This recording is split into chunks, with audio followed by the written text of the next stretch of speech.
This video will show you how to replace the rear brakes, pads, and rotors on a Chevy 2500. This will be located behind your rear wheels. Let's get into it.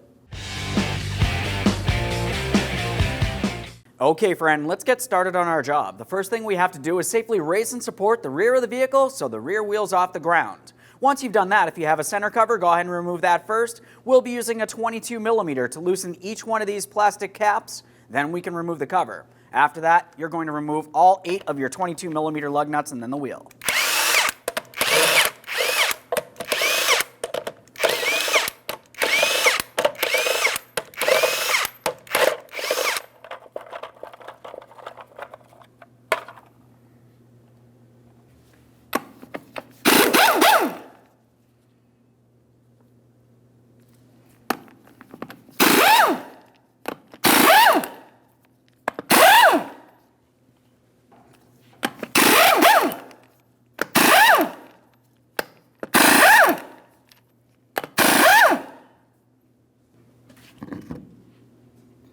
Now that we have the wheel off, let's focus on our caliper.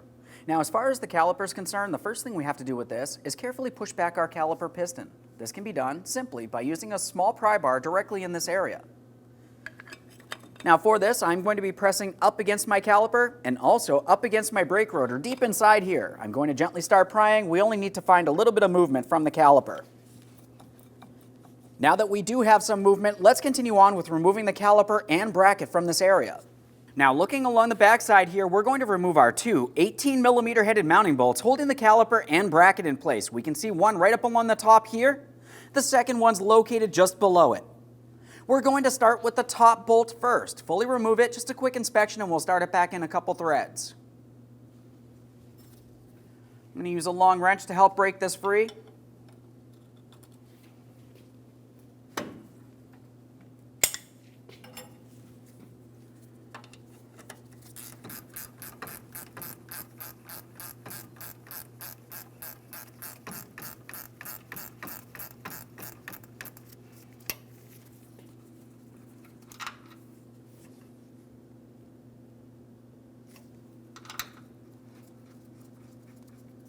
Let's go ahead and remove that second mounting bolt.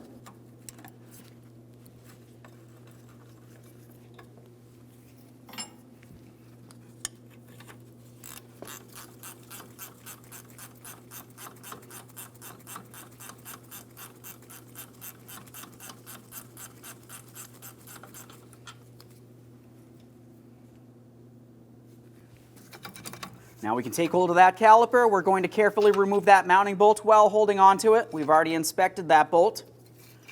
Start pulling this away from our brake rotor. Now every time I dislodge one of these, I always like to take a quick peek at my brake pads just to see if it looks like they're worn at an angle.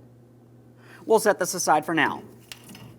Now that we have the caliper up on top of our rear leaf spring, I'm going to start removing my 2 slider bolts. We have one over here and one on the other side of the caliper. Now these bolts are actually holding the caliper bracket to that caliper. We'll use a T55 Torx bit to remove each one of these slider pins.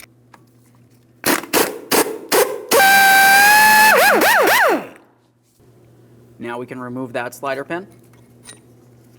We'll give it a thorough inspection. As you can tell, ours is rotted. I'm going to have to replace it. This is what it should look like right here. Let's get this next one out of here.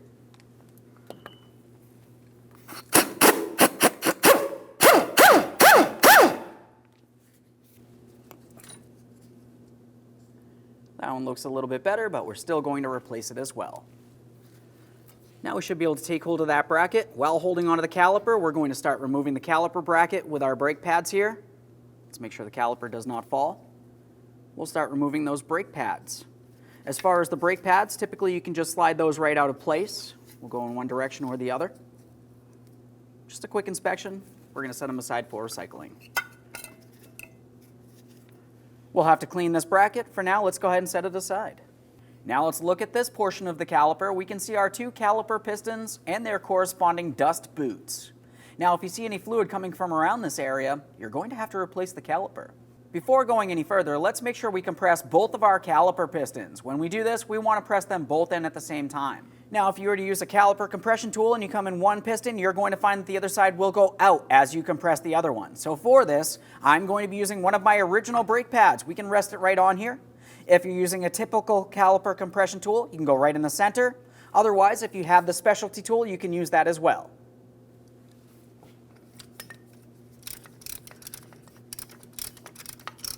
Okay, slow and steady wins the race. We'll bring these in as far as possible. Once it's in, we have to double check for leaks.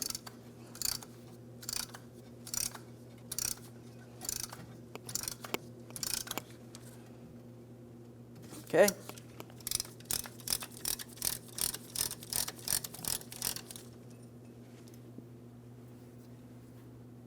As you can tell, each one of my two pistons is in as far as it can go. I don't see any leaks, and there's no damage. Let's make sure we set this aside, putting no pressure on our flex hose, and we're going to remove our brake rotor next. Let's move along to removing that brake rotor. For that, if it's stuck in place, you could tap on it with a hammer. If you do so, just be extremely careful not to cause any damage to your lug studs. This one feels loose. I'm going to rock it out of position. There it is, friend. The brake rotor out of the way, let's make sure we clean and inspect the area. We'll have a quick look at our brake shoes and hardware back here. I'm going to use some parts cleaner to clean this area down.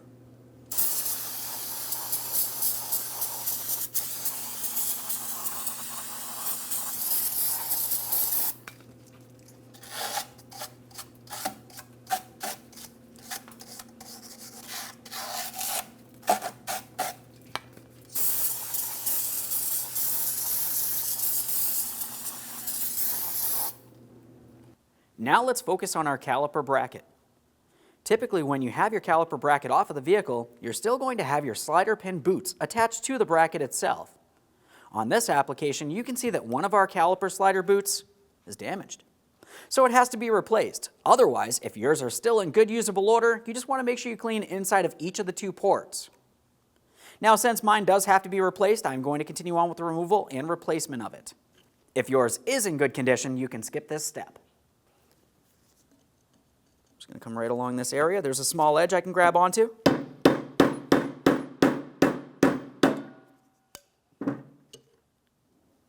Now that I have that out of there, I'm going to show you exactly what it should look like. This metal portion is what I just took out of the port on the bracket itself. Let's go ahead and set all this aside for now. Now, since I do have this boot out of place, I'm just going to clean this now. For that, you can use a bore brush and some parts cleaner as necessary. Now, I have my collection receptacle, of course.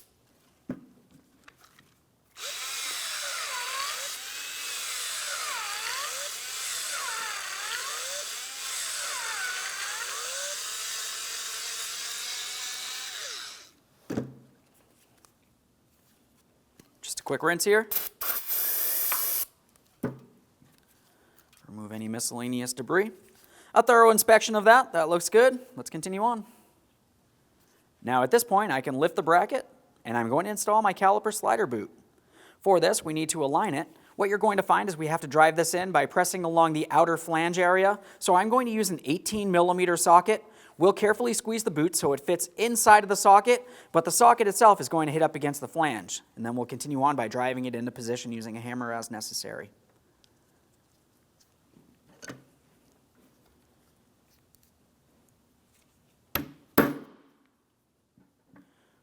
Just take our time on this. I don't want to damage my new boot.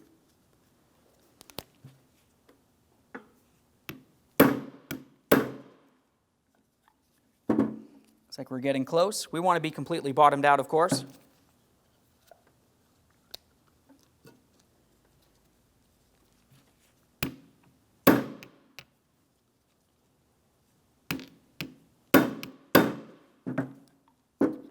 Double check all the way around. Repeat as necessary for the other side of the bracket if needed. Now, if your slider boot was not in need of replacement, you're going to clean it by using a rag. Typically, you can just go ahead and twist that. We'll start sliding it into the port. Now, once you have it in there, we can continue on with a flat blade screwdriver. We're just going to carefully work this around inside here, but of course, we want to be extremely careful not to cause any damage to our boot. Just a quick inspection of anything that came out of there. Make sure there's no miscellaneous debris. Typically, I do not like to use any type of parts cleaner inside of here because it can be difficult to get it out of the rubber boot itself. Now this looks good. Let's continue on to removing our caliper bracket tins next. Now for these, you can continue with a flat blade screwdriver as necessary. You just want to make your way into any area that you can gently start prying away. We'll be careful for any pinch points. We don't want to get hurt. Do the same on the other side of the bracket.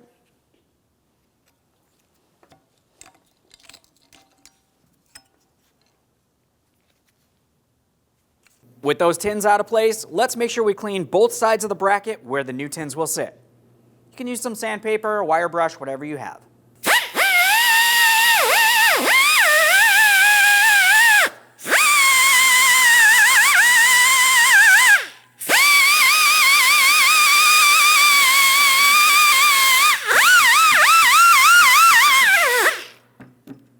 This side looks pretty good. Let's go ahead and do the same to the other.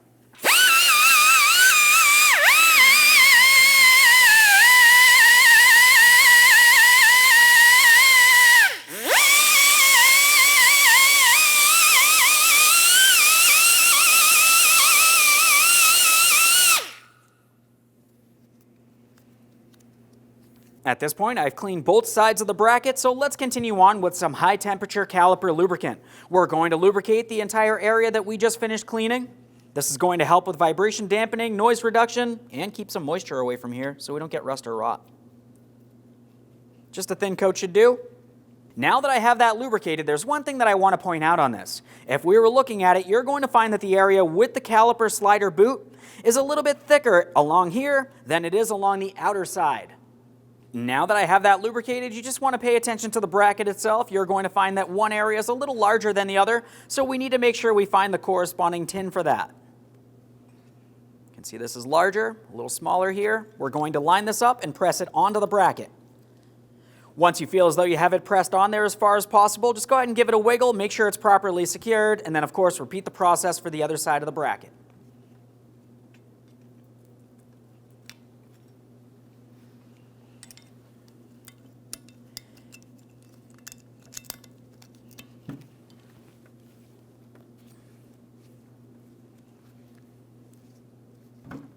Now that we've fully cleaned and lubricated our caliper bracket, let's have a quick look at our brand new brake pads. Now in your brake pad kit, you're going to find that it came with 2 brand new brake pads that have 2 wear indicators. You'll also find that you have brake pads that have 1 wear indicator. The pads with 1 wear indicator will have 1 on either side. Make a quick comparison to your original brake pad so you know which one goes on which side of the vehicle. Now with that said, the brake pad with the double wear indicator will be the outboard pad, the one furthest away from the center of the vehicle. So I'm just going to take this, I'm sliding it into my bracket, I have my 2 ears on the brake pad, those are going to slide over the bracket here. This should easily slide into place. If it feels like it's binding in any way or you have to tap it with a hammer, you didn't clean the bracket well enough. Let's prevent this from falling out and continue on to the next brake pad. We're just sliding that into place basically the same way here. Now at this point, we can get this over to the vehicle. Now I'm carefully holding both of my brake pads together in the center of my bracket. I'm bringing it up and over my caliper. Now I'm resting it down in position. We'll make sure our caliper slider boots are properly aligned, and we'll continue on with our 2 caliper slider pins. Now as for those slider pins, you definitely want to clean them up. After you've cleaned them, if it looks like they have to be replaced, go ahead and replace them. I have my high temperature caliper lubricant and I'm lubricating the entire smooth shafted area of each one of my 2 slider pins. We'll make our way all the way up into the groove close to where the threaded portion is as well. That one's well lubricated. I'm just going to do the same for the other and we'll start sliding these into place.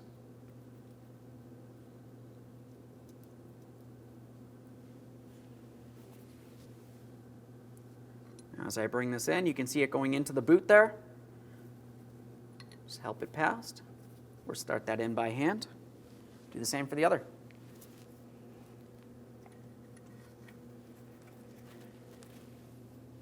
After they're both started in, go ahead and snug them up and then torque those to 80 foot-pounds.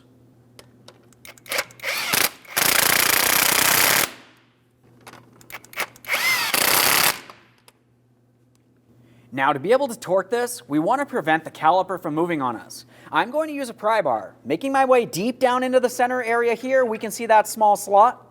Now at this point, I'm going to rest this down again, and I'll take the far end of my pry bar and rest it against the body of the vehicle. This should help us prevent it from spinning on us while we continue on torquing these slider pins to 80 foot-pounds.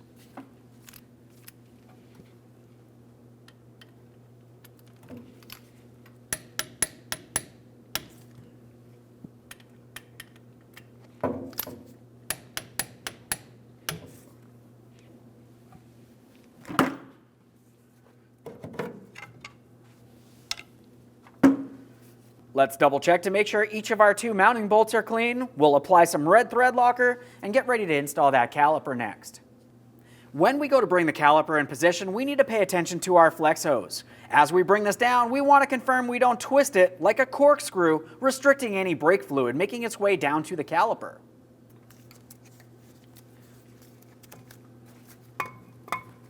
Should just slide right over that brake rotor. Now it's time to install our 2 mounting bolts. Let's get this bolt started in here.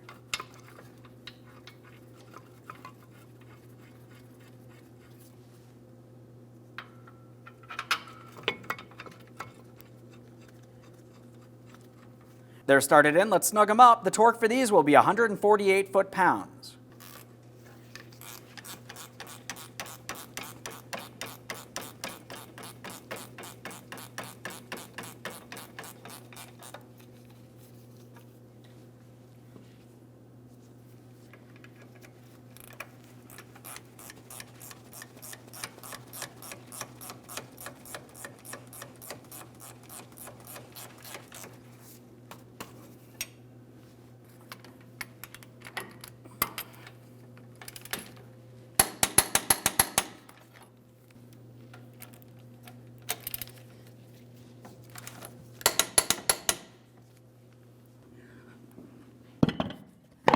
Let's reinstall our wheel.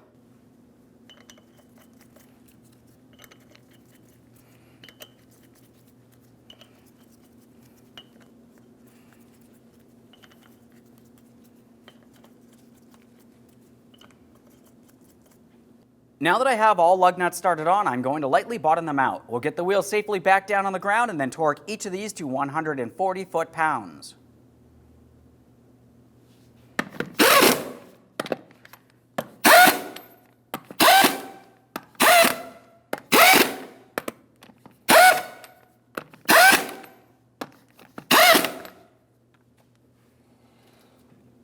Now I've got the wheel back on the ground, let's torque each one of our lug nuts to 140 foot-pounds in a crisscross manner.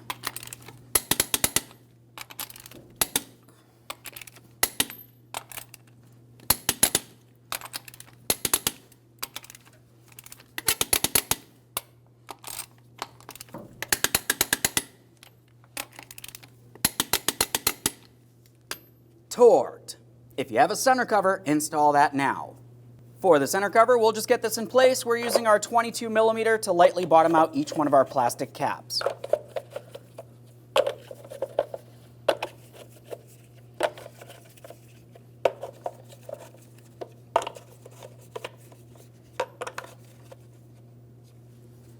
Double check to make sure it's secured in place. Okay, friend, we finished the installation of the brakes on one side of the vehicle. The process for one side of the vehicle is the exact same thing as the other. Once you've completed that, you're going to want to make sure you pump up your brake pedal till it's nice and firm, take your vehicle for a road test, and make sure you test the functionality of your emergency brake as well. Thanks for watching. When only the best will do, demand TRQ. The only company that lets you view before you do. TRQ is committed to offering the highest quality aftermarket auto parts that are engineered for peace of mind. Thanks for using and viewing with TRQ.